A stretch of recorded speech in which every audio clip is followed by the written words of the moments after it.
अस्सलाम वालेकुम, welcome back to our channel Inspirant. आज की वीडियो में डिस्कस करने जा रहे हैं मतलब कि फिजिक्स पार्ट 2 का पेपर डिस्कस करने जा रहे हैं, जिसको हमने बेसिकली दो पार्ट में हमने डिवाइड किया है। फर्स्ट पार्ट में हम ऑब्जेक्टिव कवर करेंगे, नेक्स्ट पार्ट में सब्जेक्टिव डील करेंगे। तो objective paper basically OMR based sheet पे होता है, जिसको बेसिकली हमें एक जो है वो एक शीट दी जाती है, MCQs बेस्ड शीट होती है, उसको हमने OMR शीट पे फिल करना होता है। अब ये फिल करने का मकसद क्या है, बेसिकली ये क्यों किया गया है? बेसिकली जो हम OMR शीट को फिल किया जाता है तो वो कंप्यूटराइज चेक किया जाता है उस पेपर को, ताकि एरर और ओमिशन से पॉसिबल ना हो। तो हम स्टार्ट करते हैं अपने पेपर को। तो विद द नेम ऑफ अल्लाह, बिस्मिल्लाहिर्रहमानिर्रहीम। तो ऑब्जेक्टिव पे आ जाते हैं। तो फर्स्ट ऑब्जेक्टिव की तरफ मूव करते हैं। तो हमारे पास फर्स्ट ऑब्जेक्टिव लिखा हुआ है कि work done in a moving charge of between 2 point in 10 joule.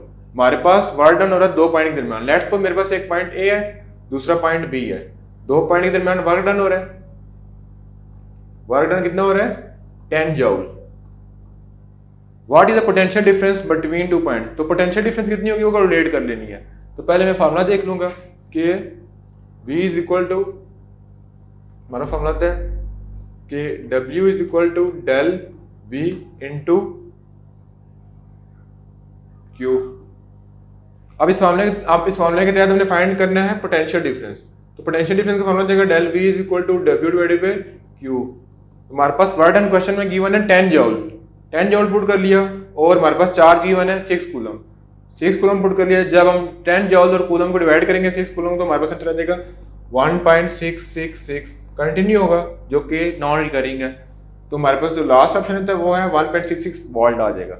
Move करते हैं अपने नेक्स्ट एमसीक्यूज की तरफ, जिसमें हमारे पास नेक्स्ट एमसीक्यूज में लिखा हुआ है कि 4 चार्ज, हमारे पास चार गिवन है। एक है प्लस चार्ज, माइनस, फिर प्लस, फिर minus, are placed in a corner of square. यानी हमारे पास एक स्क्वायर है जिसके लास्ट में चार्जेस गिवन है plus Q, minus Q, plus Q, minus Q. 4 different charge given are placed at the corner of square. Corner paste कर दिए। तो हमने फाइंड करना है कि उसमें इलेक्ट्रिक फील्ड कितनी होगी और पोटेंशियल डिफरेंस कितनी होगी। तो as we know that same charges will attract each other and different charges will repel each other. Sorry, same charges will repel each other and different charges will attract each other. तो हमारे पास plus Q, minus Q, plus Q, minus Q, यानी plus और minus Q पे opposite charges एक दूसरे को repel करते हुए कैंसिल आउट कर देंगे। ये दोनों एक दूसरे को कैंसिल आउट कर देंगे और हमारे पास एंडिंग में रिजल्ट आ जाएगा 0, यानी नो चार्ज रह जाएगा। तो हमारे पास फॉर्मूला होता है V is equal Q is equal to CV। इस फॉर्मूले के तहत हमारे पास क्या हो जाएगा? Q 0 हो जाएगा। जब Q 0 हो जाएगा तो V भी 0 हो जाएगा और E भी 0 हो जाएगा। तो जब हमारे पास 4 डिफरेंट चार्जेस को प्लेस किया जाएगा कि जिसके मतलब के कॉर्नर ऑफ स्क्वायर, देन हमारे पास इलेक्ट्रिक फील्ड भी 0 हो जाएगी और पोटेंशियल डिफरेंस भी 0 हो जाएगा। मूव करते हैं नेक्स्ट एमसीक्यूज की तरफ, जिसपे लिखा हुआ है कि a wire of resistance R, यानी हमारे पास एक तार है जिसकी रेजिस्टेंस R है। स्ट्रेच उसको मतलब कि थोड़ा खींचा गया टिल इट्स रेडियस। जब तो खींचा गया उसका रेडियस कितना हो गया? हाफ, यानी हमारे पास उसका रेडियस 1/2 हो गया ऑफ ओरिजिनल वैल्यू, उसकी ओरिजिनल वैल्यू से। Then resistance of the stretch wire, हमने रेजिस्टेंस को कैलकुलेट करना है। तो रेडियस को स्मॉल r से लिख सकते हैं ताकि दोनों में डिफर हो जाए। तो हैज वी नो कि एरिया और रेजिस्टेंस के दरमियान डायरेक्ट रिलेशन होता है। तो हमारे पास रेजिस्टेंस अगर 1/2 है तो एरिया कितना हो जाएगा? 1/4। तो हमारे पास रेजिस्टेंस का फॉर्मूला कैलकुलेट कर लेते हैं। रेजिस्टेंस हमारे पास हो जाएगा रॉ L ओवर A। पहले देख लेते हैं इस फॉर्मूले में R स्टैंड फॉर क्या है? रेजिस्टेंस, जिसको हमने कैलकुलेट कर रहे हैं। नेक्स्ट पार्ट है RHO, रो इसको पढ़ा जाता है, जिसको बोलते हैं रेजिस्टिविटी। और S stand for length of wire, कि कितनी वायर को स्ट्रेच किया गया है। और A stand for area.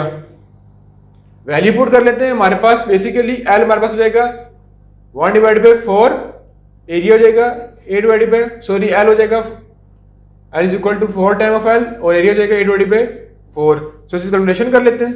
Calculation के लिए मैं फॉर्मूला लिख लूंगा R is equal to rho L over A। Rho as it is आ जाएगा। L हमारे पास हो गया था 4N और A हो जाएगा 8/4।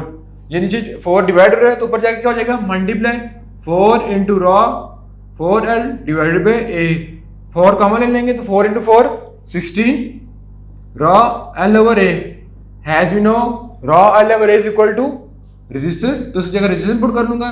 तो लिखा हुआ है कि जब हम वायर की मतलब कि कोई भी वायर होगी उसको स्ट्रेच किया जाएगा और उसका रेडियस अगर हाफ हो जाएगा तो रेजिस्टेंस कितनी टाइम इंक्रीज हो जाएगी, 16 टाइम। तो वहां पे जो राइट ऑप्शन आता है वो है 16 R। मूव करते हैं नेक्स्ट एमसीक्यू की तरफ जिसमें लिखा हुआ है कि energy consume by 60 watt bulb in 2 minute. यानी एक हमारे पास बल्ब है जो 60 वाट का है, तो क्वेश्चन वही जा रहा है कि वो 2 मिनट के अंदर कितनी जो एनर्जी को कंज्यूम करेगा। तो उसकी कैलकुलेशन करेंगे कितनी एनर्जी कंज्यूम करने का। तो सबसे पहले हमारे पास क्वेश्चन में देख लेते हैं कि हमारे पास क्या क्या चीज गिवन है। तो हमारे पास एनर्जी कैलकुलेट करनी है, पावर गिवन है और टाइम गिवन है। पावर हमारे पास कितनी गिवन है, 60 वाट का बल्ब है और कितने टाइम में कितनी एनर्जी कंज्यूम करे वो हमने कैलकुलेट करना है। तो 2 मिनट के अंदर देखना है कि कितनी एनर्जी कंज्यूम करे। तो हमारे पास जो है टाइम का यूनिट होता है सेकंड, तो उसको सेकंड में कन्वर्ट कर लेते हैं। 2 मल्टीप्लाई 60 हमारे पास आ जाएगा 120 सेकंड। हमने एनर्जी कैलकुलेट करनी है। तो हमारे पास पावर का फॉर्मूला होता है कि rate of change of work done is called power. So power is equal to W divided by T। As we know कि W का जो एसएल यूनिट होता है वो होता है joule, as well as energy का आल्सो यूनिट क्या होता है जूल। तो हम दोनों के इक्वल पुट कर लें तो हमारे पास जो फॉर्मूला हो जाएगा P is equal to E divided by T। अब मैंने E को कैलकुलेट करना है, सो P मल्टीप्लाई T हो जाएगा। P हमारे पास है पावर 60 वाट और टाइम हमारे पास गिवन है 120 सेकेंड। जब इन दोनों को मल्टीप्लाई करेंगे तो हमारे पास आ जाएगा 72,000 जूल। तो हमारे पास जो राइट ऑप्शन है सॉरी 7200 जूल। तो जब इसको हम कन्वर्ट कर लेंगे किलो में तो इसका पॉइंट होगा लास्ट में, पॉइंट ट्रांसफर कर देंगे इधर, तो 7.2 किलो जूल हो जाएगा। तो हमारे पास जो राइट ऑप्शन है वो है ए। मूव करते हैं नेक्स्ट एमसीक्यू की तरफ जिसके में हमने कैलकुलेट करना है कि the unit of magnetic flux, यानी मैग्नेटिक फ्लक्स का हमने यूनिट कैलकुलेट करना है। तो पहले मैग्नेटिक फ्लक्स को लिख लेते हैं, उसका फॉर्मूला क्या होता है। तो मैग्नेटिक फ्लक्स का फॉर्मूला होता है B dot A। B stand for magnetic field, A stand for area. तो अब मैग्नेटिक फील्ड का यूनिट क्या होता है, वेबर, और एरिया का मीटर स्क्वायर। सो हमारे पास मैग्नेटिक फील्ड का यूनिट क्या बनता है, वेबर मीटर स्क्वायर। एक और क्वेश्चन आपसे पूछा जा सकता है कि the unit of magnetic flux is, तो बेसिकली वेबर मीटर स्क्वायर को हम क्या लिखते हैं, ये होता है 1 टेस्ला के इक्वल। तो मैग्नेटिक फील्ड का यूनिट वेबर मीटर स्क्वायर भी होता है और टेस्ला भी होता है। तो राइट ऑप्शन हमारे पास क्या है, बी।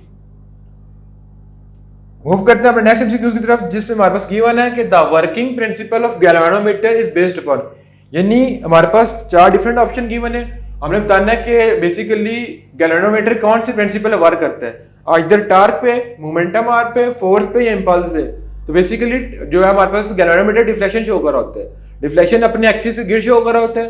तो बेसिकली जिसका राइट ऑप्शन होता है टॉर्क। टॉर्क क्यों आता है, क्योंकि T is equal to R class of हमने पढ़ा था, यानी जिस ऐसी कोई भी चीज जिसके अंदर मोमेंटम R प्रोड्यूस हो रही वो बेसिकली टॉर्क इक्वल होती है। तो गैल्वेनोमीटर के अंदर हमारे पास जब डिफ्लेक्शन शो करता है तो हमारे पास मोमेंटम R प्रोड्यूस हो रही है, तो हमारे पास इसमें टॉर्क आ जाता है। तो राइट ऑप्शन इसका क्या है, टॉर्क। मूव करते हैं अपने नेक्स्ट क्वेश्चन की तरफ जिसमें हमारे पास लिखा हुआ है if motor is overloaded then magnitude of back EMF. यानी अगर मोटर ओवरलोडेड हो जाएगी तो बैक ईएमएफ क्या हो जाएगा, डिक्रीज हो जाएगा। क्यों डिक्रीज हो जाएगा, ताकि ओवर हीटिंग ना हो और कोई डैमेज अकर ना हो।